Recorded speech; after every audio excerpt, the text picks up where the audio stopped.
ಓ ವಿಶ್ವನಾಥ, ನೀನು ತಂದೆಯಾದರೆ ವಿಶಾಲಾಕ್ಷಿ ತಾಯಿಯಲ್ಲವೇ? ನಮ್ಮಪ್ಪ ಯಾವಾಗಲೂ ಹೇಳರು, ಮಗನಿಗೆ 8-9 ಜನ ಮಕ್ಕಳ ನೀನೊಬ್ಬ ಹುಟ್ಟಬಾರ್ದಾಗಿತ್ತು ಅಂತ ಹೇಳಿ. ಯೌವನದ ದಿನಗಳಲ್ಲಿ ಯಾರ ಮೇಲೆ ಲವ್ ಆ ಥರ ಏನೂ ಆಗಿರಲ್ವಾ ಸರ್ ನಿಮಗೆ? ಬಿದ್ದವನಿಗೆ ಬಿಸಿನೀರು ಕೊಟ್ಟರೆ ಎದ್ದು ಬಂದು ಹೆದೆಗೊದ್ನಂತೆ.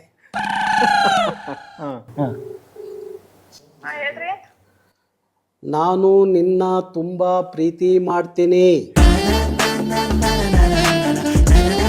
ಮುಟ್ಟು ಮುಟ್ಟೆಂದು ದೂರ ಇಟ್ಟವರು, ಮುಟ್ಟಿನ ಒಲೆಯಿಂದಲೇ ನಾವೆಲ್ಲ ಬಂದವರು, ಮುಟ್ಟು ಮುಟ್ಟೆಂದು ದೂರ ಇಟ್ಟವರ ಕರೆದು ಮೆಟ್ಟಿನಲ್ಲಿ ಒಡೆಯೆಂದ ಅಂಬಿಗರ ಚೌಡಯ್ಯ. ಕೀರ್ತಿ ENT ಕ್ಲಿನಿಕ್ ವಿಸಿಟ್ ಮಾಡ್ತೀರಿ, ಮನಸ್ಸುಗೊಳ್ಳೆದು.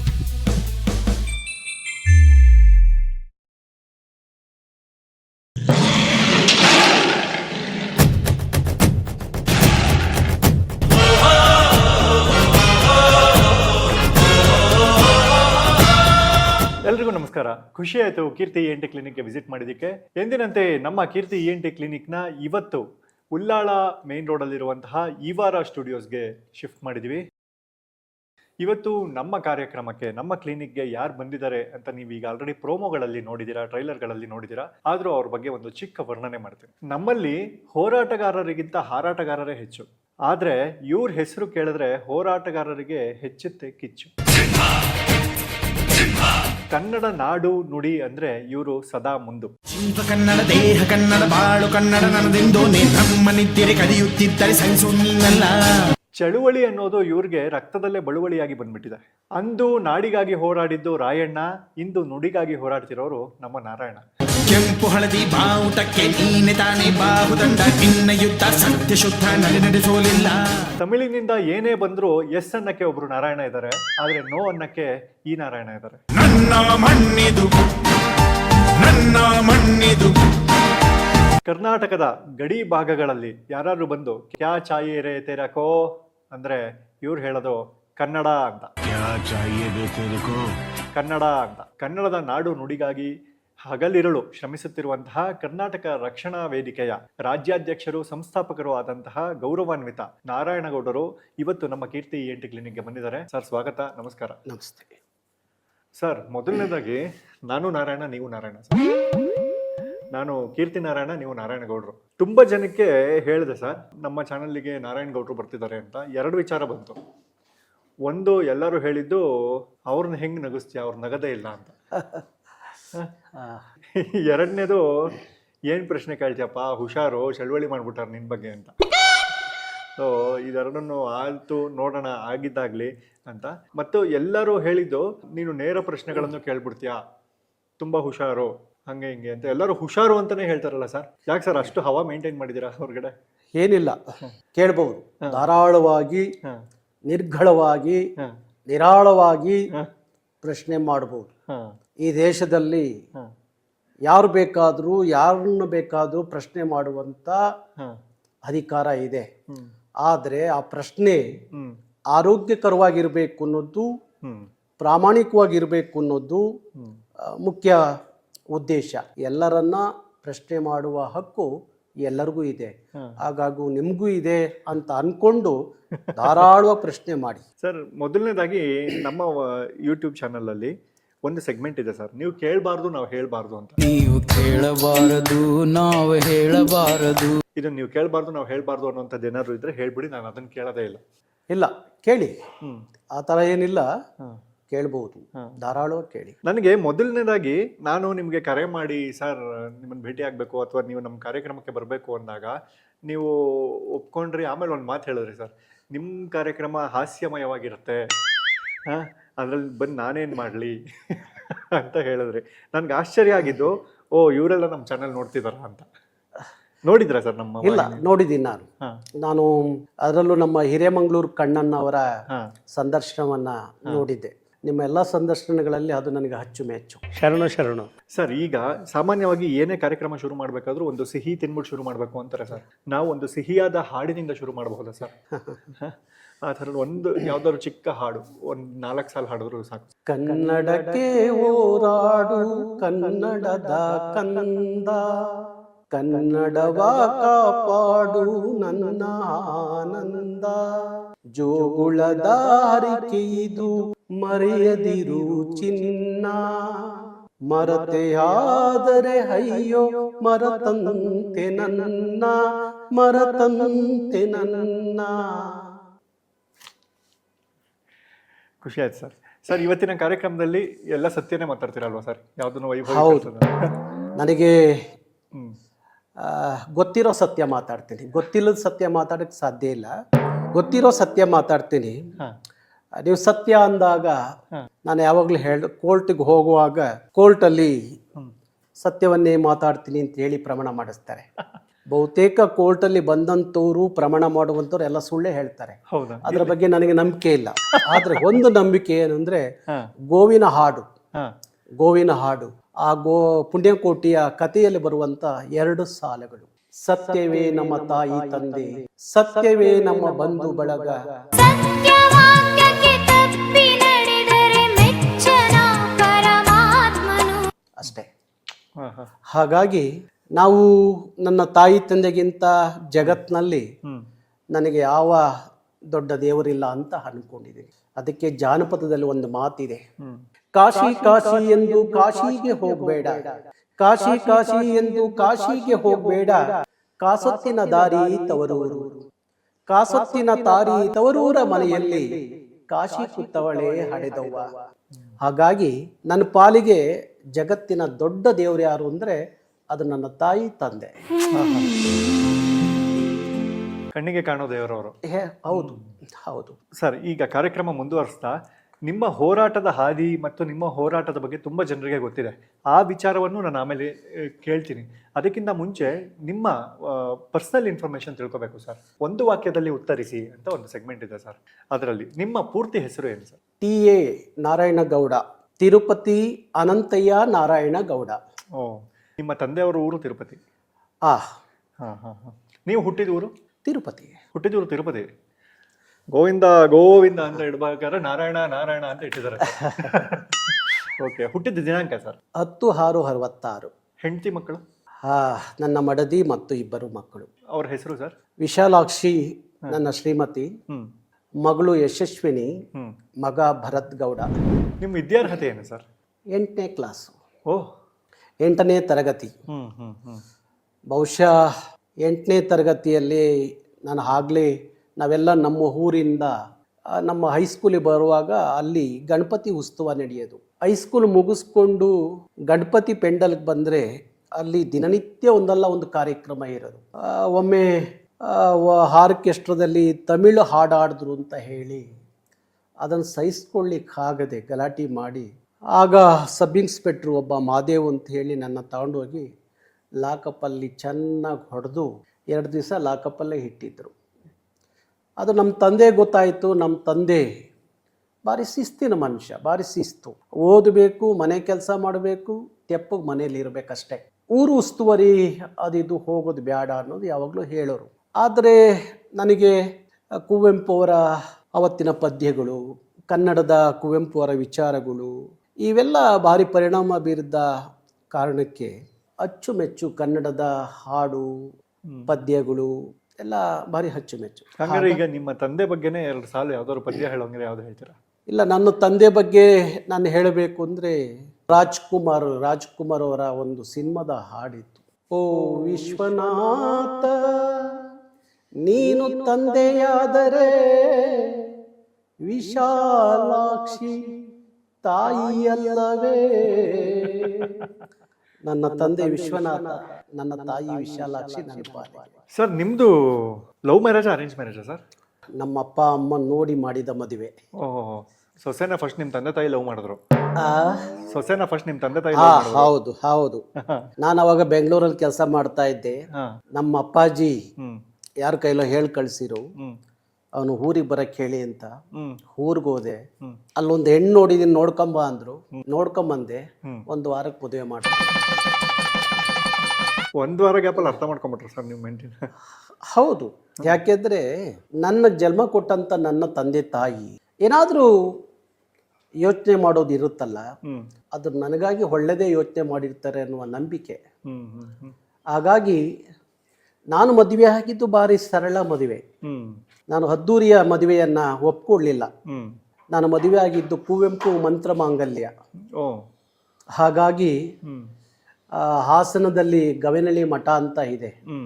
ಆ ಗವೆನಳ್ಳಿ ಮಠದಲ್ಲಿ ಹೇಮಾವತಿಯ ನೀರನ್ನು ಮಡಿಕೆಗೆ ತುಂಬಿಟ್ಟು ಆ ಮಡಿಕೆಯ ಮುಂದೆ ನನ್ನ ಸರಳವಾದಂಥ ಮದುವೆಯನ್ನು ಮಾಡಿಸಿರು. ಎಷ್ಟು ಜನ ಸೇರಿದ್ರು? 40-50 ಜನ ಅಷ್ಟೇ. ಯಾವ ಇಸ್ವಿಲಿ ಮದುವೆ ಆಗಿದ್ದು ಸರ್? ನನಗೆ ಬಹುತೇಕ ದಿನಾಂಕ ಅಷ್ಟೊಂದು ನೆನಪಿಲ್ಲ. ನಿಮ್ಮ ವೈಫ್ ನೋಡ್ತೀರಾ ಬೈಕೊಳ್ಳಲ್ವಾ ಇದನ್ನ? ಮದುವೆ ದಿನಾಂಕ ನೆನಪಿಲ್ಲ ನಿಮಗೆ? ಇಲ್ಲ, ನನಗೆ ನನ್ನ ಮಕ್ಕಳ ಬರ್ತಡೇ ದಿನ ಹುಟ್ಟಿದ ಹಬ್ಬನೇ ನೆನಪಿರಲ್ಲ, ಅವ್ರು ನೆನಪು ಮಾಡ್ತಾರೆ. ನನಗೆ ಕರ್ನಾಟಕ ಕನ್ನಡ ಅನ್ನೋ ವಿಚಾರದಲ್ಲಿ ಬೇಕಾದ್ರೆ ಕೇಳಿ ಹೇಳ್ಬಿಡ್ತೀನಿ. ಆದರೆ ಈ ಮನೆಯಲ್ಲಿ ಏನಾಗ್ಬಿಡುತ್ತೆ ಅಂದರೆ ನಾನೆಲ್ಲ ನನ್ನ ಶ್ರೀಮತಿಯವರೇ ನೋಡ್ಕೊಳ್ಳೋದ್ರಿಂದ ಮನೆಯ ವಿಚಾರಗಳನ್ನ ನನಗೆ ಆ ಥರದ ಇದು ಒಂದು ಸ್ವಲ್ಪ ಕಡಿಮೆ. ಹಾಗಾಗಿ ಭಾರಿ ಸರಳವಾದ ಮದುವೆ, ಭಾರಿ ಎಲ್ಲ ಕಷ್ಟ ನಷ್ಟ ದುಃಖ ದುಮಾನಿ ಎಲ್ಲವನ್ನ ನೋಡ್ಕೊಂಡು ಬಂದೆ ನಾನು. ನಿಮ್ಮ ಯೌವನದ ದಿನಗಳಲ್ಲಿ ಯಾರ ಮೇಲೆ ಲವ್ ಆ ಥರ ಏನೋ ಆಗಿರಲ್ವಾ ಸರ್ ನಿಮಗೆ? ಇಲ್ಲ, ಆ ಥರದ್ದು ಯಾಕೆ ಇರ್ಲಿಕ್ಕೆ ಸಾಧ್ಯ ಇಲ್ಲ ಅಂದರೆ ನಮ್ಮ ಅಪ್ಪ ಅಮ್ಮನ ಭಯ ಅಷ್ಟಿತ್ತು ನಮಗೆ. ಹಿರಿಯರ ಭಯ, ಅವರು ಕಲಿಸ್ಕೊಟ್ಟಂಥ ಸಂಸ್ಕಾರ, ಆ ಭಯದಿಂದ ನಾವು ಆ ಥರದ್ದು ಯಾವುದೋ ಆಲೋಚನೆಗಳನ್ನ ಮಾಡಲಿಲ್ಲ. ಎಷ್ಟೇ ಜನರು ಮಧ್ಯದಲ್ಲಿ ಇದ್ರೂ ಸಹ ಅವರಂತೆ ನಾನು ಇರಬಾರ್ದು ಅನ್ನುವ ಮೂಲ ಮಂತ್ರ ನನಗೆ ಯಾವಾಗಲೂ ಇರ್ತಿತ್ತು. ಇವತ್ತಿಗೂ ನಾನು 100 ಜನ ಕುಡಿಯುವರ ಜೊತೆಯಲ್ಲಿ ಇಡೀ ರಾತ್ರಿ ಕೂತಿದ್ದೀನಿ, ಆದರೆ ಯಾವ ಅಭ್ಯಾಸವನ್ನು ಕಲ್ತಿಲ್ಲ ನಾನು. ಹಾಗಾಗಿ ಭಾರಿ ಎಚ್ಚರಿಕೆಯಿಂದ ಜಾಗೃತಿಯಿಂದ ಜನರ ಮಧ್ಯದಲ್ಲಿ ಇರುವಾಗ ಅವತ್ತಿಗೂ ಅಷ್ಟೇ ಇವತ್ತಿಗೂ ಅಷ್ಟೇ. ಯಾಕೆಂದರೆ ನಾರಾಯಣ್ ಗೌಡ ಅಂತ ಹೇಳಿ ನನ್ನ ಕರೆಯುವಾಗ ಆ ಗೌಡ ಅನ್ನೋದು ಜಾತಿಯ ಆಧಾರದ ಮೇಲೆ ಇಟ್ಟಿದ್ದಲ್ಲ. ನಾನು 4ನೇ ತರಗತಿಯಲ್ಲಿ ಓದ್ತಿದ್ದಾಗ ನನಗೆ ಒಬ್ಬರು ಶಿಕ್ಷಕರಿಟ್ಟಂಥ ಹೆಸರು. ಯಾಕೆಂದರೆ ಶಾಲೆಯ ಸರಸ್ವತಿ ಶಾರದಾ ಪೂಜೆ ಆಗಲಿ, ಶಾಲೆಯ ವಾರ್ಷಿಕೋತ್ಸವ ಆಗಲಿ, ಇಂಥ ಎಲ್ಲ ಸಂದರ್ಭದಲ್ಲಿ ಗಣಪತಿ ಇಡುವಂಥ ಸಂದರ್ಭ ಆಗಲಿ, ಎಲ್ಲದರಲ್ಲಿ ನಾಯಕತ್ವವನ್ನು ನಾನೇ ವಹಿಸ್ಕೊತಿದ್ದೆ. ಅವತ್ತಿನ ಕಾಲಕ್ಕೂ ನಾಯಕತ್ವ ನಾನೇ ವಹಿಸ್ಕೊತಿದ್ದೆ.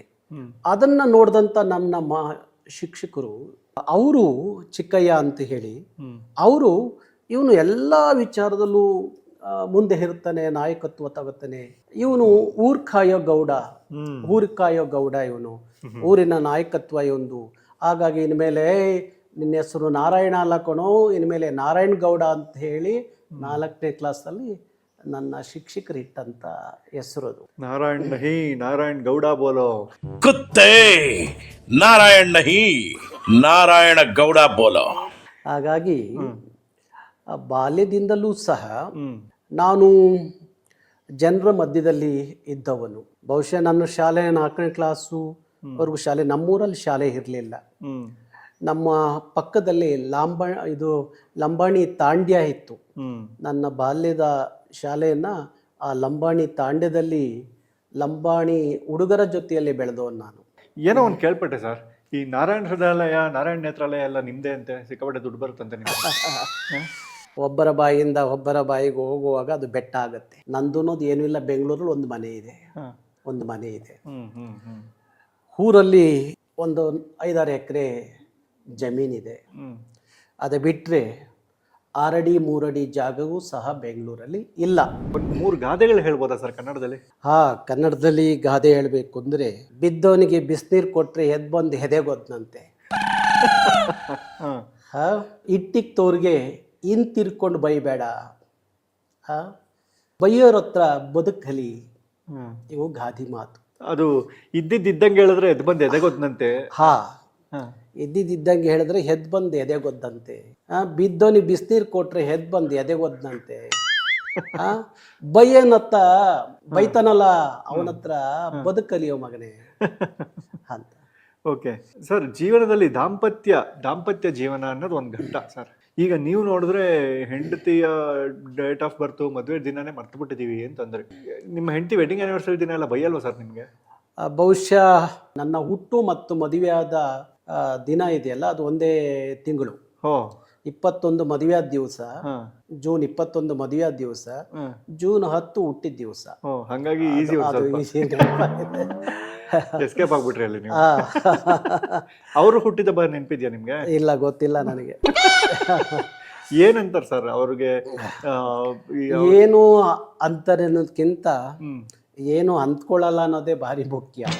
ಹಾಗಾಗಿ ಇಡೀ ಸಂಸಾರದ ಜವಾಬ್ದಾರಿಯನ್ನು ಹೊತ್ತು ನನ್ನ ಜೊತೆಯಲ್ಲಿ 35 ವರ್ಷಗಳ ಕಾಲ 35 ವರ್ಷಗಳ ಕಾಲ ಜೊತೆಯಲ್ಲಿ ಗಟ್ಟಿಯಾಗಿ ನಿಂತಿದ್ದಾರೆ.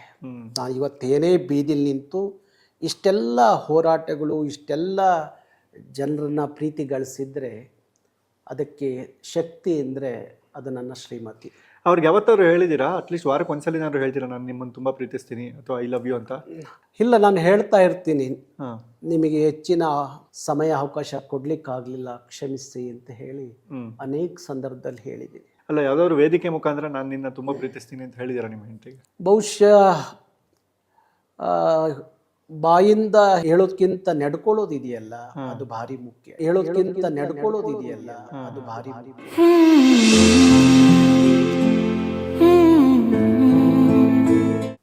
ಎಷ್ಟೇ ಜನ, ಎಷ್ಟೇ ಹೊರಗಡೆ ಏನೇ ಪ್ರಪಂಚ ನೋಡಿ ಬಂದ್ರೂ ಮನೆಗೆ ಬಂದಾಗ ಪ್ರಶಾಂತವಾದ ವಾತಾವರಣ ಇರಬೇಕು ಅಂತ ಬಯಸೋಣ ನಾನು.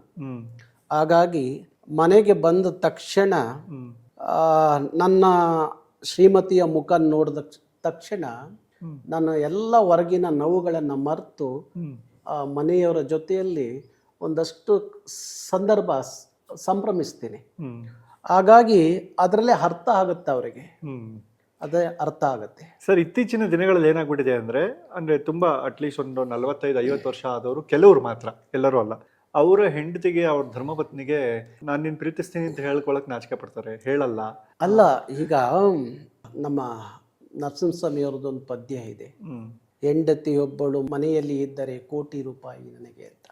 ಹಂಗೆ ಎಲ್ಲ ಕಾಲಕ್ಕೂ ಸ್ನೇಹಿತೆಯಾಗಿ, ಬಹಳ ಸಂಗಾತಿಯಾಗಿ, ತಾಯಿಯಾಗಿ ಯಾರಾದ್ರೂ ನಮ್ಮ ಜೊತೆಯಲ್ಲಿ ಎಲ್ಲ ಕಾಲಕ್ಕೂ ನಿಲ್ತಾರೆ ಅಂದ್ರೆ ಅದು ಶ್ರೀ ಹೆಂಡತಿ.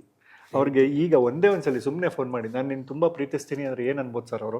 ಅದನ್ನ ಅವ್ರು ಹೇಳ್ತಾರೆ. ಅವ್ರು ನಾಚ್ಕೊಂಡಾಗಲ್ವಾ ಅಥವಾ ಏನಾಯ್ತು ನಿಂಗೆ ಅನ್ಬಿಡಲ್ವಾ? ಇವಾಗ ನಾವು ಸಾಮಾನ್ಯವಾಗಿ ಇಲ್ಲ ಆ ಪ್ರೀತಿಲಿ ಯಾವತ್ತೂ ಕೊರತೆ ಮಾಡಿಲ್ಲ. ಹೌದಾ? ಅದಕ್ಕಾಗಿ ಅವರಿಗೆ ಏನು ಅನ್ಸಲ್ಲ ಆ ಸಂದರ್ಭದಲ್ಲಿ. ಎಷ್ಟೇ ಹೊರಗಡೆ ಇಡೀ ರಾಜ್ಯ ದೇಶ ಸುತ್ತಿರುವೆ, ಹೌದು, ಆದ್ರೆ ಮನೆಯ ವಾತಾವರಣದಲ್ಲಿ ನಾನು ಭಾರಿ ಚೆನ್ನಾಗಿ ಕುಟುಂಬದ ಜೊತೆಯಲ್ಲಿ ಬೆರೆಯೋನು.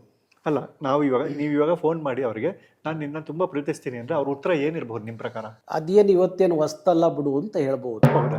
ಒಂದ್ಸರಿ ಟ್ರೈ ಮಾಡೋಣ ಸರ್, ಚಿಕ್ಕದಾಗಿ. ಅದು ಅಂದ್ರೆ ಅದು ಚೆನ್ನಾಗಿರುತ್ತೆ ಸರ್ ಕೇಳಕ್ಕೆ. ಅವ್ರ ಹೆಂಡತಿಗೆ ನಮ್ ಗುರುಗಳು ನೋಡಿ ಅಮ್ಮವ್ರಿಗೆ ಹಿಂಗಂದ್ರು ಅಂತ ಒಂದು ಫೋನ್ ತಗೊಂಡಿ ಸರ್, ಒಂದ್ಸರಿ ಲೌಡ್ ಸ್ಪೀಕರ್ ಆನ್ ಮಾಡಿ ನೀವು ಏನು ಹೇಳ್ಬಾರ್ದು ಸರ್. ಹಲೋ, ಏನ್ ಮಾಡ್ತಿದ್ಯಾ, ನಾನು ನಿನ್ನ ತುಂಬಾ ಪ್ರೀತಿಸ್ತೀನಿ ಏನ್ ಬೇಕಷ್ಟೇ ಸರ್, ಬೇರೆ ಏನು ಹೇಳಂಗಿಲ್ಲ. ನಾನು ಇಂಟರ್ವ್ಯೂಲಿ ಇದ್ದೀನಿ, ಅದು ಇದು ಏನು ಹೇಳಂಗಿಲ್ಲ ಸರ್. ನೋಡೋಣ ಮೇಡಮ್ ಏನು ಹೇಳ್ಬೋದು ಅಂತ. ಲೌಡ್ ಸ್ಪೀಕರ್ ಆನ್ ಮಾಡಿದ್ದೀರಾ?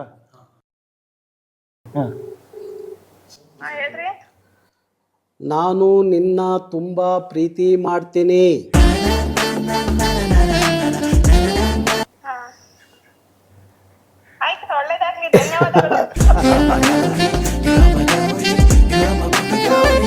ಕೊಡಿ ಸರ್. ಮೇಡಮ್ ನಮಸ್ಕಾರ. ಮೇಡಮ್, ನಾನು ಕೀರ್ತಿ ಅಂತ ಮಾತಾಡ್ತಿರೋದು. ಸರ್ ಇವತ್ತು ಬಂದಿದ್ದಾರೆ ಇಲ್ಲಿ. ಜೀವನದಲ್ಲಿ ಏನ್ ಜಾಸ್ತಿ ಪ್ರೀತಿ ಮಾಡ್ತೀರಾ ಅಂತ ಕೇಳಿದ್ರೆ ನನ್ನ ಹೆಂಡತಿ ಬಿಟ್ಟು ಬೇರೆ ಪ್ರಪಂಚ ಇಲ್ಲ ಸರ್ ನಂಗೆ ಅಂದ್ರು. ಅಷ್ಟೊಂದು ಪ್ರೀತಿ ಮಾಡ್ತಾರಂತೆ ನಿಮ್ನ? ಹೌದಾ? ಅಷ್ಟೊಂದು ಸಮಯ ಕೊಡ್ತಾರಂತೆ ನಿಮ್ಗೆ? ಹೌದಾ? ಪಾಪ ಅವ್ರಿಗೆ ನಿಜ ಹೇಳಿದ್ರು, ಅವ್ರಿಗೆ ಸಮಯ ಕೊಡಕ್ ಆಗ್ತಿಲ್ಲ, ಅದಕ್ಕಾಗಿ ನಾನು ಅವ್ರಿಗೆ ಯಾವಾಗ್ಲೂ ಕ್ಷಮೆ ಕೇಳ್ತೀನಿ. ಬಟ್ ಅವರೇ ನಮ್ ಸರ್ವಸ್ವ, ನಮ್ಮೆಲ್ಲ ಹೋರಾಟಕ್ಕೆ ನಮ್ಗೆ ಪಿಲ್ಲರ್ ಅವರು ಅಂತ ಹೇಳಿದ್ರು ಮೇಡಮ್. ಮತ್ತೆ ಎಲ್ಲರಿಗೂ ಈ ತರ ಹೋರಾಟದ್ದು ಎಲ್ಲರಿಗೂ ಈ ಗುಣ ಬರಲ್ವಲ್ಲ, ಅದಕ್ಕೆ ನಮ್ ಕೈಲಾಗಿದ್ದೇನು ಅವ್ರಿಗೆ ಸಹಾಯ ಮಾಡ್ಬೇಕು, ಅವ್ರನ್ನ ಚೆನ್ನಾಗ್ ನೋಡ್ಕೊಂಡ್ರೆ ತಾನೇ ನಮ್ಗೂನು ಖುಷಿ ಆಗುತ್ತೆ. ಮತ್ತೆ ಈ ತರ ಯಾರು ಮಾಡ್ತಾರೆ ಹೇಳಿ? ಹೌದು ಹೌದು ಹೋರಾಟನ ಮನೆ ಹಾ ಅದಕ್ಕೆ ಸಂಸಾರ ಮತ್ತೆಲ್ಲ ಆಸೆ ಆಕಾಂಕ್ಷೆಗಳು ಬಿಟ್ಬಿಟ್ಟು ಹೋರಾಟಕ್ಕೆ ನಿಂತ್ಕೊಂಡಿದ್ದಾರೆ. ಹೌದು, ನಾವು ಹೌದು. ಒಳ್ಳೇದಾಗ್ಲಿ ಅಂತ ನಾವು. ಇದು ನೀವು ಆದರ್ಶ ದಂಪತಿಗಳು ನೀವು. ನೀವು ಪರೋಕ್ಷವಾಗಿ ನಾಡಿಗಾಗಿದ್ದೀರಾ, ಅವ್ರು ಪ್ರತ್ಯಕ್ಷವಾಗಿದ್ದಾರೆ ಅಷ್ಟೇ. ದಯವಿಟ್ಟು ಅವ್ರಿಗೊಂದ್ಸಲಿ ನಾನು ನಿಮ್ಮನ್ನ ಪ್ರೀತಿ ಮಾಡ್ತೀನಿ ಅಂತ ಹೇಳ್ಬಿಡಿ ಮೇಡಮ್. ಕೊಡ್ತಾ ಇದ್ದೀನಿ ಫೋನ್, ಹೇಳ್ಬಿಡಿ ಮೇಡಮ್. ಹೇಳಪ್ಪ. ಅರೇ ನಾನು ನಿಮ್ನ ತುಂಬಾ ತುಂಬಾ ತುಂಬಾ ಪ್ರೀತಿ ಮಾಡ್ತೀನಿ.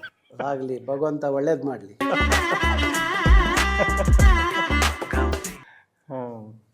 ಕ್ಷಮೆ ಇರ್ಲಿ ಸರ್, ಸುಮ್ಮನೆ ಒಂದು ಪ್ರಯತ್ನ ಮಾಡೋಣ ಅಂತ ಮಾಡಿದ್ವಿ. ಇರ್ಲಿ. ಅಂದ್ರೆ ಯಾವಾಗ್ಲೂ ನೀವು ತುಂಬಾ ಸೀರಿಯಸ್ ಆಗಿ ಹೋರಾಟ ಅದು ಇದು ಟೆನ್ಷನ್ ಅಲ್ಲೇ ಇದ್ದಾಗ ಚಿಕ್ಕದಾಗ ಒಂದು ಪ್ರೀತಿ ಟ್ರೈ ಮಾಡೋಣ, ಒಂದು ಪ್ರಯತ್ನ ಮಾಡೋಣ ಅಂತ ಮಾಡಿದ್ದಷ್ಟೇ. ಮೇಡಮ್ ಬಹಳ ಚೆನ್ನಾಗಿ ಮಾತಾಡಿದ್ರು ಸರ್. ನಿಮ್ಮಿಬ್ಬರ ದಾಂಪತ್ಯ ಆರೋಗ್ಯವಾಗಿರ್ಲಿ, ನೆಮ್ಮದಿಯಾಗಿರ್ಲಿ, ಖುಷಿಯಾಗಿರಿ, 100 ವರ್ಷ ಚೆನ್ನಾಗಿರಿ ಸರ್. ಹೌದು. ಇಬ್ರು ಮಕ್ಕಳು ಅಂತ ಹೇಳಿದ್ರಿ ಸರ್. ಏನು ಓದ್ತಿದ್ದಾರೆ ಸರ್ ಅವರು? ನನ್ನ ಮಗಳು MS ಮುಗಿಸ್ಕೊಂಡು ಈಗ ಒಂದು ಸಣ್ಣ ಉದ್ಯಮ ಕಟ್ಟಿದ್ದಾಳೆ. ಮಗ ಈಗ ಓದು ಮುಗಿದಿದೆ, BBA ಮುಗಿಸ್ಕೊಂಡಿದ್ದಾನೆ. ಮುಂದೆ ಅವನೇನ್ ಮಾಡ್ತಾನೆ ನೋಡಬೇಕು. ಸರ್, ನೀವು ಕನ್ನಡದ ಪುಸ್ತಕಗಳನ್ನ ಓದ್ತೀರಾ ಅಂತ ತಿಳ್ಕೊಂಡೆ ಸರ್. ನಾನು ಕೇಳ್ಪಟ್ಟೆ, ಬಹಳ ಖುಷಿ ಆಯ್ತು. ನಿಮ್ಮ ಸಮಯಗಳಿದ್ದಾಗೆಲ್ಲ ಕನ್ನಡ ಪುಸ್ತಕಗಳನ್ನ ಓದ್ತೀರಾ, ಕವಿಗಳ ಬಗ್ಗೆ ತಿಳ್ಕೊಂಡಿದ್ದೀರಾ ಅಂತ. ಯಾಕೆಂದ್ರೆ ನಾನು ಈ ನಾಡಿನ ಯುವಕರಿಗೆ, ಈ ನಾಡಿನ ಜನರಿಗೆ ಒಂದು ಸಂದೇಶ ಕೊಡ್ಲಿಕ್ಕೆ ಇಷ್ಟಪಡ್ತೀನಿ. ನಿಮ್ಮ ಮನೆ ಕಟ್ಟುವಾಗ ಮನೆ ಒಳಗಡೆ ಒಂದು ಮಿನಿ ಬಾರ್ ಮಾಡಬೇಡಿ, ಒಂದು ಮಿನಿ ಗ್ರಂಥಾಲಯ ಮಾಡಿ ಅಂತ ಹೇಳ್ತೀರಿ. ನಾನು ಇಚ್ಚಿತಿಗೆ ನೋಡಿದ್ದೀನಿ, ಕೆಲವರು ಮನೆಯಲ್ಲಿ ಹೋದಾಗ ಮನೆ ಒಳಗಡೆನೆ ಬಾರ್ ಮಾಡ್ಕೊಂಡಿರ್ತಾರೆ, ಮಿನಿ ಬಾರ್ ಮಾಡ್ಕೊಂಡಿರ್ತಾರೆ. ಆ ಮನೆಯ ಸಂಸ್ಕಾರ ಮತ್ತು ಸಂಸ್ಕೃತಿ ಅದಾಗ್ಬಿಟ್ರೆ ಮಕ್ಕಳು ನಾಳೆ ದಾರಿ ತಪ್ತಾರೆ. ಆ ಮಕ್ಕಳು ದಾರಿ ತಪ್ಪದೆ ಸರಿಯಾದ ದಾರಿಲಿ ಹೋಗಬೇಕು ಅಂದರೆ ಮನೆಯಲ್ಲಿ ಒಂದು ಗ್ರಂಥಾಲಯ ಇದ್ದರೆ, ಅವರಿಗೆ ಓದುವ ಅಭ್ಯಾಸ ಇದ್ದರೆ ಭಾರಿ ಒಳ್ಳೆಯದು. ಹಾಗಾಗಿ ನಾನು ಹೆಚ್ಚು ಓದ್ತೀನಿ. ನನ್ನ ಮನೆಯಲ್ಲಿ ಒಂದು ಗ್ರಂಥಾಲಯವನ್ನು ಇಟ್ಕೊಂಡಿದ್ದೀನಿ, ಸಾವಿರಾರು ಪುಸ್ತಕವೂ ಇದೆ ಆ ಗ್ರಂಥಾಲಯದಲ್ಲಿ. Very nice sir. ಸರ್, ಈಗ ನಾನು ಕೆಲವು ಕವಿಗಳು ಅಥವಾ ಸಾಹಿತಿಗಳು ಅವರ ಹೆಸರು ಹೇಳ್ತೀನಿ ಸರ್. ಅವರು ಬರೆದಿರೋ ಯಾವ್ದಾದ್ರು 2 ಸಾಲು ಅಥವಾ 3 ಸಾಲು ಹೇಳ್ಬೋದಾ ಸರ್? ಹೇಳ್ತೀನಿ. ಇಲ್ಲೇ ಸ್ಪಾಟ್ ಅಲ್ಲೇ ಹೇಳ್ತೀರಾ? ಹೇಳ್ತೀನಿ. ಸರ್, ಮೊದಲನೇದಾಗಿ ಕುವೆಂಪು ಅವರು.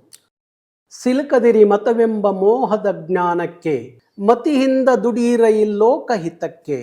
ಆ ಮತದ ಈ ಮತದ ಹೊಸ ಮತದ ಹಳೆ ಮತದ ಸಹವಾಸ ಸಾಕಿನ್ನು ಸೇರಿರೈ ಮನುಜ ಮತಕ್ಕೆ. ಓ ಬನ್ನಿ ಸೋದರರೇ ವಿಶ್ವಪಥಕ್ಕೆ. ನಮ್ಮ ರಾಜರತ್ನಂ ಅವರು. ನರ್ಕು ಕಿಳ್ಸಿ ನಾಲ್ಗೆ ಸೀಳ್ಸಿ ಬಾಯಿ ಹೊಲ್ಸಾಕಿರು ನಾ ಮೂಗಲ್ ಕನ್ನಡ ಪದ ಹಾಡ್ತೀನಿ, ನನ್ನ ಮನಸ್ಸು ನೀನು ಕಾಣೆ. ಆಜ್ಞೆ ಮಾಡೋ ಐಗೋಳೆಲ್ಲ ದೇವರೇ ಆಗ್ಲಿ, ಎಲ್ಲ ಕನ್ನಡ ಸುದ್ದಿಗೆ ಏನಾದರೂ ಬಂದರೆ ಮಾನ ಉಳ್ಸೋಕ್ಕಿಲ್ಲ. ಬೇಂದ್ರೆ ಅವರು. ಇಳಿದು ಬಾ ತಾಯಿ ಇಳಿದು ಬಾ, ಹರನ ಜಡೆಯಿಂದ ಅರಿಯ ಅಡಿಯಿಂದ ಋಷಿಯ ತೊಡೆಯಿಂದ ಇಳಿದು ಬಾ ತಾಯಿ ಇಳಿದು ಬಾ. DVG ಅವರು. ಹುಲ್ಲಾಗು ಬೆಟ್ಟದೊಡೆ ಮನೆಗೆ ಮಲ್ಲಿಗೆಯಾಗು, ಕಲ್ಲಾಗು ಕಷ್ಟಗಳ ಕಾರ್ಪಣ್ಯದೊಳಗೆ. ಬೆಲ್ಲ ಸಕ್ಕರೆಯಾಗು ದೀನ ದುರ್ಬಲ್ಲರಿಗೆ, ಎಲ್ಲರೊಳಗೊಂದಾಗೋ ಮಂಕುತಿಮ್ಮ. ನಮ್ಮ ನಿಸಾರ್ ಅಹಮದ್ ಅವರು. ಕನ್ನಡವೆಂದರೆ ಬರಿ ನುಡಿ ಎಲ್ಲ ಇರಿದಿದೆ ಇದರರ್ಥ, ಜಲವೆಂದರೆ ಕೇವಲ ನೀರಲ್ಲ, ಇದು ಪಾವನ ತೀರ್ಥ. GS ಶಿವರುದ್ರಪ್ಪ ಅವರು. ಎದೆ ತುಂಬಿ ಹಾಡುವೆನು ಅನ್ನೋ ಹಾಡು ನನಗೆ ಭಾರಿ ಇಷ್ಟವಾದಂಥ ಹಾಡು. ಒಂದು 2 ಸಲ ನನಗೆ ಆ ಎದೆ ತುಂಬಿ ಹಾಡಿದ್ರಲ್ಲಿ ಇಷ್ಟ ಆಗತ್ತೆ. ಎಲ್ಲ ಕೇಳಲಿ ಎಂದು ನಾನು ಆಡುವುದಿಲ್ಲ, ಆಡುವುದು ಅನಿವಾರ್ಯ ಕರ್ಮ ನನ್ನದು. ಎಲ್ಲ ಕೇಳಲಿ ಎಂದು ನಾನು ಆಡುವುದಿಲ್ಲ, ಆಡುವುದು ಅನಿವಾರ್ಯ ಕರ್ಮ ನನ್ನದು. DS ಕರ್ಕಿ ಅವರು. ಹಚ್ಚೇವು ಕನ್ನಡದ ದೀಪ ಸಿರಿಗುಡಿಯ ದೀಪ ಅನ್ನುವ ಪದ್ಯನ ದಿನನಿತ್ಯ ಹಾಡ್ತೀವಿ. ಪ್ರತಿದಿನ ದೀಪ ಹಚ್ಚುವಾಗಲೆಲ್ಲ ಈ ಹಾಡನ್ನು ಹಾಡ್ತಲೇ ಪ್ರಾರಂಭ ಮಾಡ್ತೀವಿ. ನಮ್ಮ ಬಸವಣ್ಣವರು ಸರ್. ಬಸವಣ್ಣವರ ವಚನಗಳು ನನಗೆ ಅಚ್ಚುಮೆಚ್ಚು. ನುಡಿದರೆ ಮುತ್ತಿನ ಹಾರದಂತಿರಬೇಕು, ನುಡಿದರೆ ಮಾಣಿಕ್ಯದ ದೀಪ್ತಿಯಂತಿರಬೇಕು, ನುಡಿದರೆ ಸ್ಫಟಕದ ಸಲಾಕಿಯಂತಿರಬೇಕು, ನುಡಿದರೆ ಲಿಂಗವು ಮೆಚ್ಚಿ ಹೌದು ಹೌದೆನ್ನಬೇಕು. ಅಂಬಿಗರ ಚೌಡಯ್ಯ. ಮುಟ್ಟು ಮುಟ್ಟೆಂದು ದೂರ ಹಿಟ್ಟವರು, ಮುಟ್ಟಿನ ಒಲೆಯಿಂದಲೇ ನಾವೆಲ್ಲ ಬಂದವರು, ಮುಟ್ಟೆಂದು ದೂರ ಇಟ್ಟವರ ಕರೆದು ಮೆಟ್ಟಿನಲ್ಲಿ ಒಡೆಯೆಂದ ಅಂಬಿಗರ ಚೌಡಯ್ಯ. ದೇವರದಾಸಿಮಯ್ಯ. ಇಳೆ ನಿಮ್ಮ ದಾನವಯ್ಯ, ಬೆಳೆ ನಿಮ್ಮ ದಾನವಯ್ಯ, ಸುಳಿದು ಸೂಸುವ ಗಾಳಿ ನಿಮ್ಮ ದಾನವಯ್ಯ. ನಿಮ್ಮ ದಾನವ ಉಂಡು ಅನ್ಯರ ಹೊಗಳುವ ಕುನ್ನಿಗಳಿಗೆ ಏನೆಂಬುವೆಯ ರಾಮನಾಥ. ಕನಕದಾಸರು.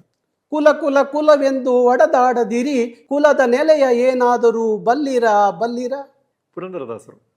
ಪುರಂದರದಾಸರದು ತುಂಬ ಇದೆ. ನನಗೆ ಭಾರಿ ಅಚ್ಚುಮೆಚ್ಚು ಅಂದರೆ ರಾಗಿ ತಂದೀರ ಭಿಕ್ಷಕ್ಕೆ ರಾಗಿ ತಂದೀರ, ರಾಗಿ ತಂದೀರ ಭಿಕ್ಷಕ್ಕೆ ರಾಗಿ ತಂದೀರ.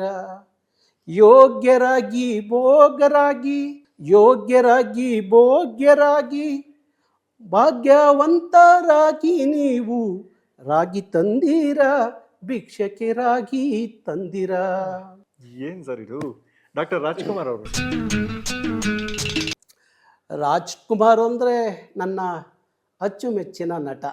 ಆದರೆ ಈ ಸಂದರ್ಭಕ್ಕೆ ಹೇಳಬೇಕು ಅಂದರೆ ಯಾರೇ ಕೂಗಾಡಲಿ, ಊರೇ ಹೋರಾಡಲಿ, ನನ್ನ ನೆಮ್ಮದಿಗೆ ಭಂಗವಿಲ್ಲ, ಎಮ್ಮೆ ನಿನಗೆ ಸಾಟಿ ಇಲ್ಲ. ಅದರಲ್ಲಿ ಇನ್ನೊಂದೆರಡು ಲೈನ್ ಹೇಳಬೇಕು ಅಂದರೆ ಇವತ್ತಿನ ಸಂದರ್ಭಕ್ಕೆ ಅಂದರೆ, ಪ್ರಾಣಿಗಳೇ ಗುಣದಲ್ಲಿ ಮೇಲೂ ಮಾನವನದಕ್ಕಿಂತ ಕೀಳು, ಉಪಕಾರ ಮಾಡಲಾರ ಬದುಕಿದರೆ ಸಹಿಸಲಾರ. ಏನ್ ಸರ್, ಯಾರ ಹೆಸರು ಹೇಳಿದ್ರು ಹಿಂಗ್ ಪಟ್ ಅಂತ ಹೇಳ್ತಿರಲ್ಲ ಸರ್ ನೀವು? ಖುಷಿ ಆಯ್ತು ನಂಗೆ ನಿಜವಾಗ್ಲು. ಇಲ್ಲ, ನಾನು ಓದುವ ಅಭ್ಯಾಸ ಚೆನ್ನಾಗಿರೋದ್ರಿಂದ ಅದೇನು ಕೊರತೆ ಅಂತ ಅನ್ಸೋದಿಲ್ಲ ನನಗೆ. ಯಾಕೆಂದ್ರೆ ಒಬ್ಬ ಹೋರಾಟಗಾರನಿಗೆ ಬೀದಿಲಿ ನಿಂತು ಹೋರಾಟ ಮಾಡೋದು ಅಷ್ಟೇ ಅಲ್ಲ, ಅವನಿಗೆ ಈ ನೆಲದ ಇತಿಹಾಸ ಗೊತ್ತಿರಬೇಕು, ಇಲ್ಲಿಯ ಸಾಹಿತ್ಯ ಗೊತ್ತಿರಬೇಕು, ಇಲ್ಲಿಯ ಜಲಸಂಪನ್ಮೂಲಗಳ ವಿಚಾರ ಗೊತ್ತಿರಬೇಕು, ಇಲ್ಲಿಯ ಪ್ರಾದೇಶಿಕವಾದಂಥ ವಿಚಾರಗಳು ಗೊತ್ತಿರಬೇಕು, ಇಲ್ಲಿಯ ಬಾಂಧವ್ಯಗಳ ಬಗ್ಗೆ ಗೊತ್ತಿರಬೇಕು, ಇಲ್ಲಿಯ ತಿಂಡಿ ತಿನಿಸುಗಳ ಬಗ್ಗೆ ಗೊತ್ತಿರಬೇಕು. ಮತ್ತು ಕರ್ನಾಟಕ ಅಂದ ತಕ್ಷಣ 40 ಕಿಲೋಮೀಟ್ರ್ ಹೋದರೆ ಅಲ್ಲಿ ಭಾಷೆಯ ದಾಟಿ ಬದಲಾವಣೆ ಆಗುತ್ತೆ, ಅಲ್ಲಿಯ ತಿಂಡಿ ತಿನಿಸುಗಳ ಬೇರೆ ಆಗುತ್ತೆ, ಅಲ್ಲಿಯ ವೇಷಭೂಷಣಗಳು ಬೇರೆ ಆಗ್ತವೆ. ಹಾಗಾಗಿ ನನ್ನ ಕರ್ನಾಟಕ ಇದೆಯಲ್ಲ, ಅದು ಭಾರತದೊಳಗಡೆ ಎಲ್ಲ ಸಂಪತ್ತು ಭರಿತವಾದಂಥ ನಾಡು ಯಾವ್ದಾದ್ರು ಇದ್ರೆ ಅದು ನನ್ನ ಕರ್ನಾಟಕ, ಅದು ನನ್ನ ಕರ್ನಾಟಕ. ಹುಟ್ಟಿದರೆ ಕನ್ನಡ ನಾಡಲು ಹುಟ್ಟಬೇಕು, ಬೆಚ್ಚಿದರೆ ಕನ್ನಡ ಮಣ್ಣ ಮೆಟ್ಟಬೇಕು.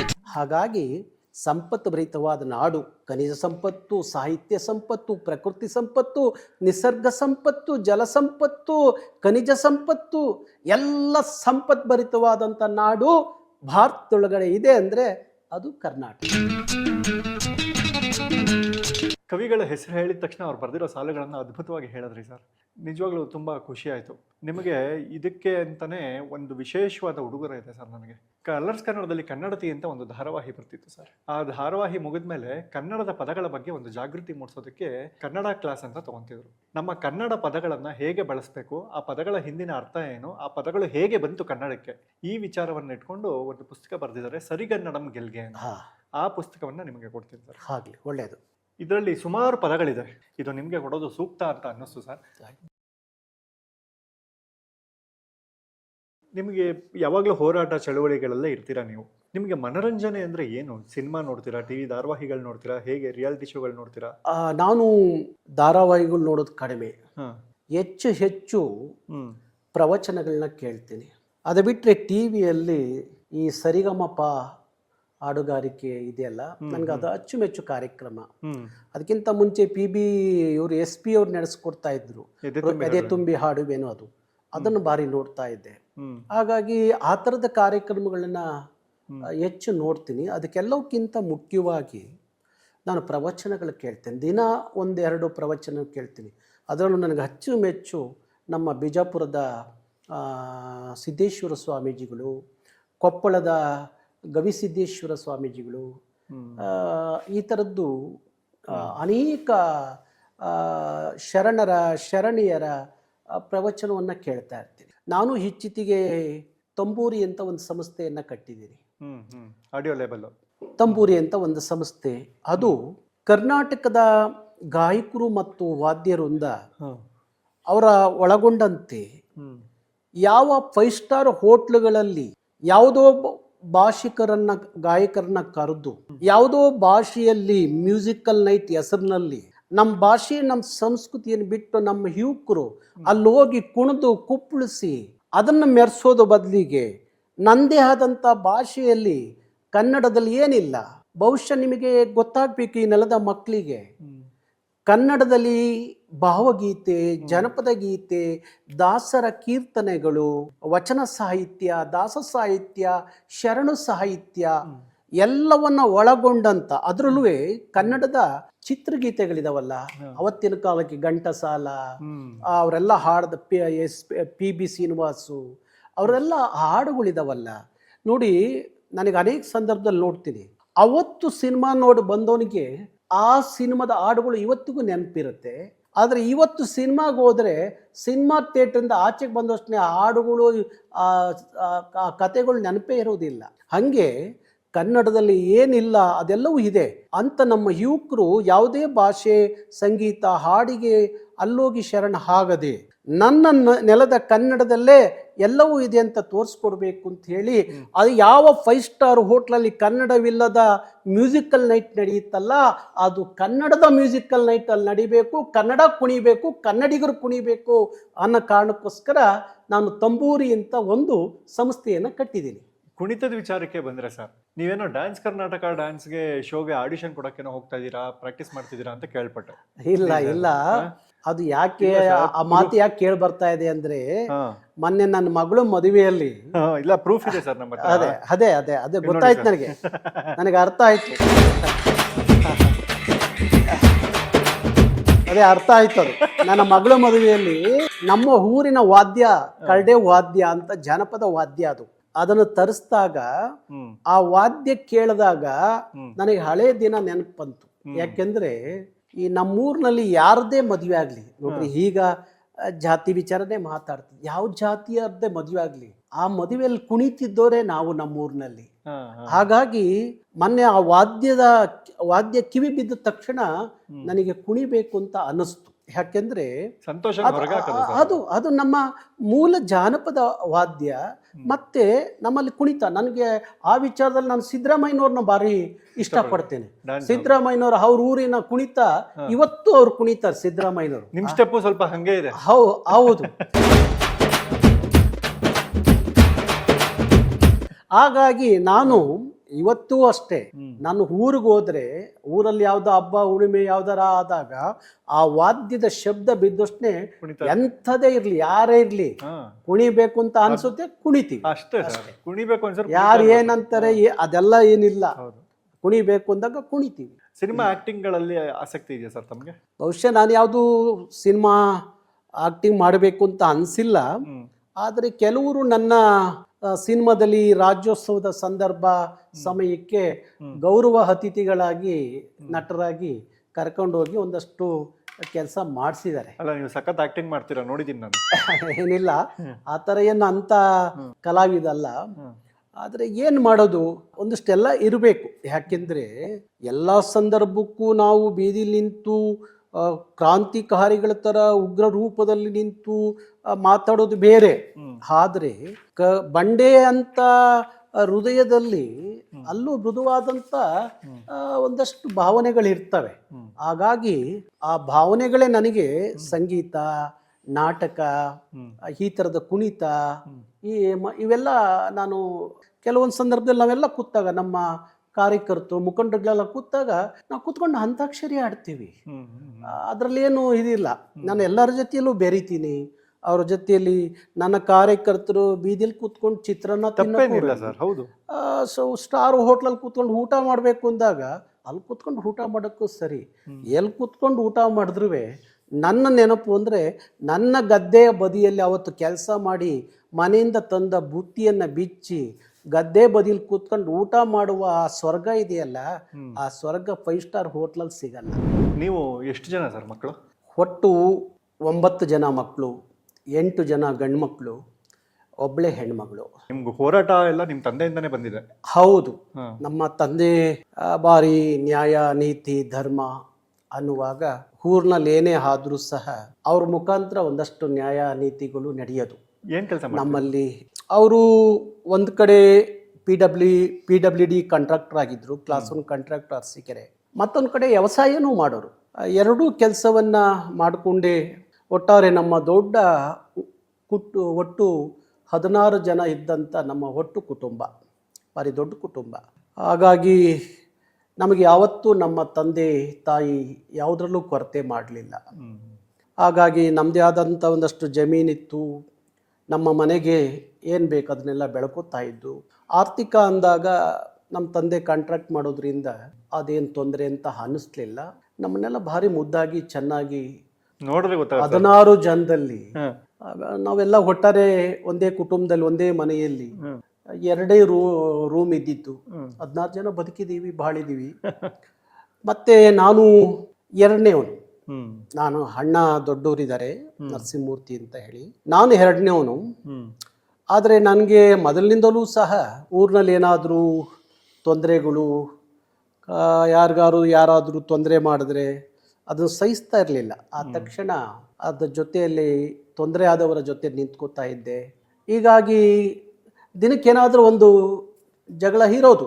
ನಮ್ಮಪ್ಪ ಯಾವಾಗಲೂ ಹೇಳೋರು, ಮಗನೇ 8-9 ಜನ ಮಕ್ಕಳ ನೀನೊಬ್ಬ ಹುಟ್ಟಬಾರ್ದಾಗಿತ್ತು ಅಂತ. ಇದನ್ನು ಭಾರಿ ನೋವಿನ ವಿಚಾರ. ಯಾವಾಗಲೂ ಹಂಗೆ ಹೇಳೋರಲ್ಲ. ಇದಕ್ಕೆ ಯಾವಾಗ ನಮ್ಮಪ್ಪನಿಗೆ ಅಲ್ಲ ನನ್ನ ಮಗ ಹೀಗಲ್ಲ ಅಂತ ಅನಿಸ್ಬೇಕು, ಹೇಳಬೇಕು ಅನ್ನುವ ಆ ಕಾಲಕ್ಕೋಸ್ಕರ ಭಾರಿ ದಿನ ಕಾಯ್ದೆ. ಆದರೆ ಒಂದಿನ ನನ್ನ ತಂದೆ ಹೇಳಿದ್ರು, ಮಗನೇ ನಿನಗೆ ಜನ್ಮ ಕೊಟ್ಟಿದ್ದಕ್ಕೆ ಸಾರ್ಥಕವಾಯ್ತು ಕಣೋ. ಹಿಂದೆಲ್ಲ ಇಂಥವ್ರ ಮಗ ಅಂತ ಹೇಳ್ತಾ ಇದ್ರು, ಈಗ ಇಂಥರ ಅಪ್ಪ ಅಂತ ಹೇಳ್ತಾರಲ್ಲ, ಸಾರ್ಥಕವಾಯಿತು ಅಂತ ಹೇಳಿ. ಅಪರೂಪದ ಮಾಣಿಕ್ಯವೇ ನಮ್ಮೂರಿನ ದೊರೆ. ಆಗ್ಲಿಂದ ನಾನು ಯಾವುದೇ ಪ್ರಶಸ್ತಿ ಪುರಸ್ಕಾರಗಳನ್ನು ತಗೊಳ್ಳೋದಿಲ್ಲ. ನನ್ನ ಅಪ್ಪ ಕೊಟ್ಟಿದ್ದ ಪ್ರಶಸ್ತಿ ಇದೆಯಲ್ಲ, ಅದು ನನಗೆ ಜಗತ್ತಿನ ದೊಡ್ಡ ಪ್ರಶಸ್ತಿ. ಹಾಗಾಗಿ ಆ ಪ್ರಶಸ್ತಿ ಮಾಸ್ಬಾರ್ದು ಅಂತೇಳಿ ಇನ್ಯಾವ ಪ್ರಶಸ್ತಿಯನ್ನು ತಗೊಳಕ್ಕೆ ನಾನು ಇಷ್ಟಪಡಲ್ಲ. ಸರ್, ನೀವು ಸುಮಾರು ಒಂದು 40 ವರ್ಷಗಳಿಂದ ಹೋರಾಟ ಮಾಡ್ತಿದ್ದೀರಾ ಅಲ್ವಾ? 40 ವರ್ಷ ಆಗಿದೆ ಅಲ್ವಾ ಸರ್? ನೀವೇ ಹೇಳಿದ್ರಿ, ನಾನು ನನ್ನ ಕುಟುಂಬಕ್ಕೆ ಸರಿಯಾಗಿ ಸಮಯ ಕೊಡೋಕ್ಕಾಗಿಲ್ಲ, ಅದ್ರ ಬಗ್ಗೆ ನನಗೊಂದು ಸಣ್ಣ ನೋವಿದೆ ಅಂತ ಹೇಳಿದ್ರಿ. ಆದರೆ ನಿಮ್ಮ ಮಕ್ಕಳು ಹುಟ್ಟಿದಾಗ ಇದ್ರೆ ಸರ್, ನೀವು ಸಮಯ ಕೊಟ್ಟಿದ್ರಾ ಅಥವಾ ಅವಾಗಲೂ ಹೋರಾಟ ಅಂತ ಏನಾದ್ರು ಹೋಗ್ತಿದ್ರಾ? ಇಲ್ಲ, ನನ್ನ ಜೀವನದಲ್ಲಿ ಅದೊಂದು ದೊಡ್ಡ ದುರಂತ. ಬಹುಶಃ ನಾನು ಮಗಳು ಹುಟ್ಟಿದಾಗ ನಾನು ಮನೇಲಿ ಇರಲಿಲ್ಲ.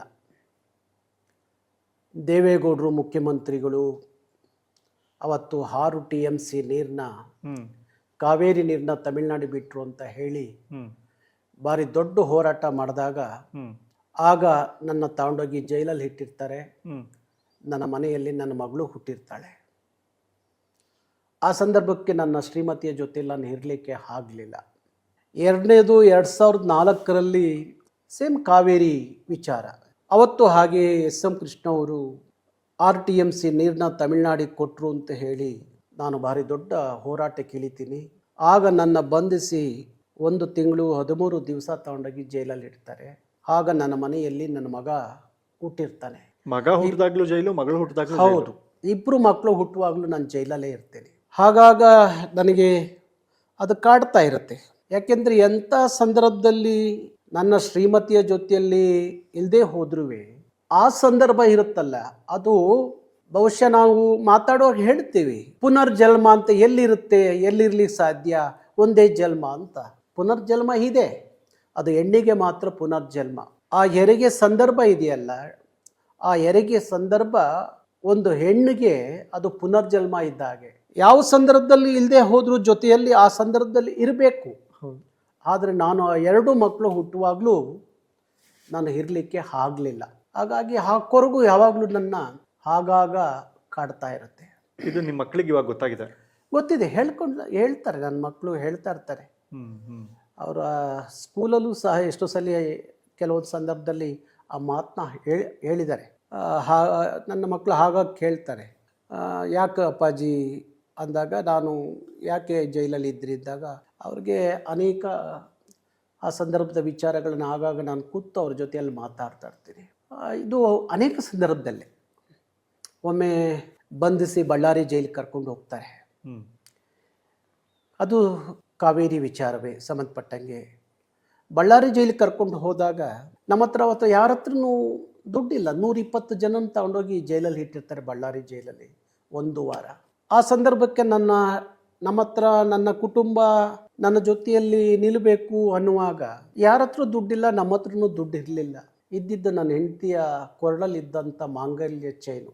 ಅವತ್ತು ಬಳ್ಳಾರಿಯಿಂದ ನಮ್ಮನ್ನೆಲ್ಲ 120 ಜನನ ಹೊರಗಡೆ ಕರ್ಕೊಂಬರ್ಬೇಕಾದ್ರೆ ಬೇಲ್ ಕೊಟ್ಟು ನನ್ನ ಹೆಂಡತಿ ಮಾಂಗಲ್ಯ ಚೈನ್ನ ಮಾರಿಬಿಟ್ಟು ನನ್ನ ಅಣ್ಣನ ಕೈಲಿ ಆ ದುಡ್ಡು ಕೊಟ್ಟು ನಮ್ಮನ್ನು ಬೇಲ್ ಮೇಲೆ ಆಚೆ ಕರ್ಕೊಂಬರ್ತಾರೆ.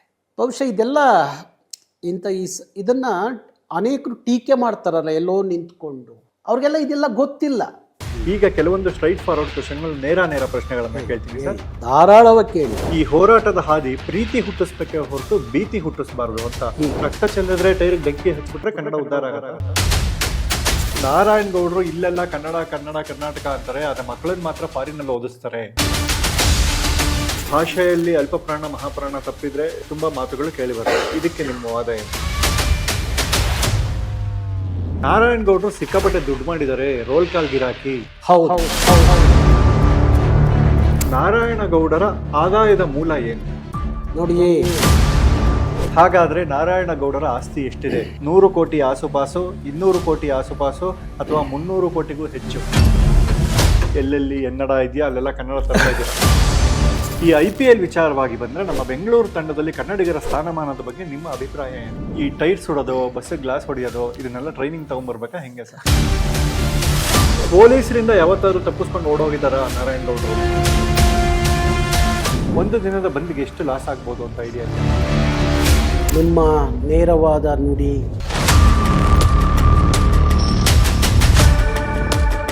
ನೋಡೋ, ನಿನಗೆ ಬೈಯೋ ಚಟ ಇದ್ರೆ ಇಲ್ಲೇ ಬೈದ್ಬಿಡು, ಇನ್ನೇನು ಕೇಳಲ್ಲ ಭಗವಂತ.